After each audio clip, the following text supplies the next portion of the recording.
ભગવાન જગન્નાથજીની રથયાત્રાને લઈને સુરત શહેર પોલીસ સંપૂર્ણ એક્શન મોડમાં આવી ગઈ છે।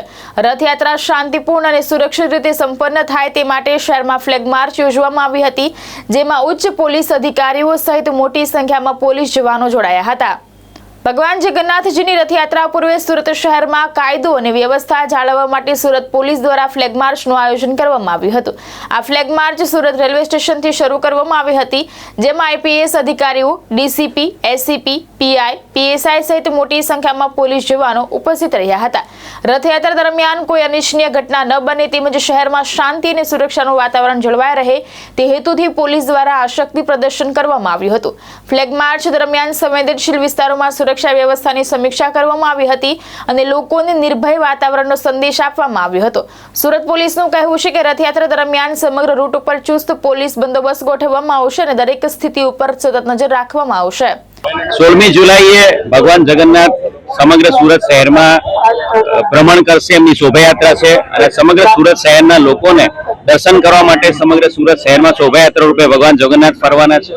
સમગ્ર સુરત શહેરમાં 8 જેટલી શોભાયાત્રાઓનું આયોજન કરવામાં આવેલું છે। એમાં સૌથી મોટી જે શોભાયાત્રા છે 14 કિલોમીટરની શોભાયાત્રા, જેનું રેલવે સ્ટેશનથી પ્રસ્થાન થશે અને જે ઇસ્કોન મંદિર સમાપન થાય છે। આ શોભાયાત્રા રૂટ ઉપર આજે પોલીસ કમિશનર વામંગ જમીર સાહેબના માર્ગદર્શન હેઠળ ફૂટ પેટ્રોલિંગ અને ફ્લેગ માર્ચનું આયોજન કરવામાં આવ્યું છે। સાથે સાથે તમામ 8 શોભાયાત્રાના ભાગ સ્વરૂપે, એના તૈયારીના ભાગ સ્વરૂપે તમામ પોલીસ વિસ્તારમાં શાંતિ સમિતિનું મીટિંગનું આયોજન સિનિયર ડીસીપી રેન્ક ઓફિસર દ્વારા કરવામાં આવ્યું છે।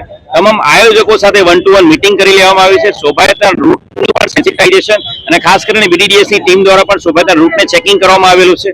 શોભાયાત્રા જે નીકળશે જે 16મી જુલાઈએ, તો તમામ શોભાયાત્રા રથયાત્રા રૂટ ઉપર સિનિયર અધિકારી, additional commissioner, deputy commissioner, ACP અને પીઆઈ એવા સિનિયર અધિકારી દ્વારા ટીમો તૈનાત કરવામાં આવેલી છે અને તમામ શોભાયાત્રામાં ઉચ્ચ અધિકારી દ્વારા બંદોબસ્ત ગોઠવવામાં આવ્યો છે।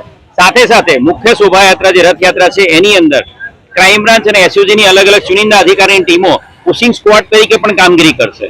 રથયાત્રાના સુપરવિઝન માટે ડ્રોન કેમેરા દ્વારા પોલીસ સુપરવાઇઝ કરશે। સાથે સાથે બોડી વન કેમેરા તમામ પોલીસ અધિકારીઓને ફાળવવામાં આવ્યા છે। બોડી વન કેમેરા દ્વારા પણ તમામ શોભાયાત્રા રૂટ પર રેકોર્ડિંગ કરવામાં આવશે।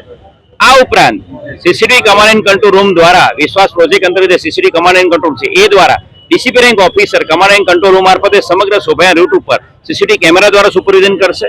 કોઈ પણ પ્રકારની ર્યુમર મોંગરિંગ ના થાય, કોઈ અફવાઓ ના ફેલાવે અને કોઈ બનાવ બાબતે કોઈ પણ હકીકત હોય એ સોશિયલ મીડિયા દ્વારા કોઈ ગેરમાર્ગે ના દોરે અને અફવાઓ ના ફેલાવે, એના માટે સાયબર ક્રાઇમની સ્પેશિયલ ટીમ આ તમામ દિવસોમાં, આગામી 2 દિવસોમાં સોશિયલ મીડિયા મોનિટરિંગ પણ કરશે।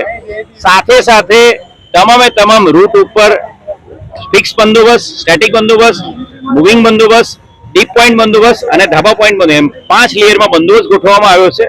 સમગ્ર સુરત શહેરની જનતા અને મીડિયા મિત્રોના માધ્યમથી ભગવાન જગન્નાથજીની રથયાત્રામાં પ્રસાદ માટે, કીર્તન માટે અને દર્શન માટે લોકો જોડાય એવી તમને અપીલ કરું છું અને લોકોને એકદમ ધાર્મિક વાતાવરણમાં અને સામાજિક અને સૌહાર્દના વાતાવરણમાં લોકો આ તહેવાર ઉજવે એવી શુભકામનાઓ પાઠવું છું। ભાવેશ ઉપાધ્યાય, દ્રષ્ટિકોણ ન્યૂઝ, સુરત।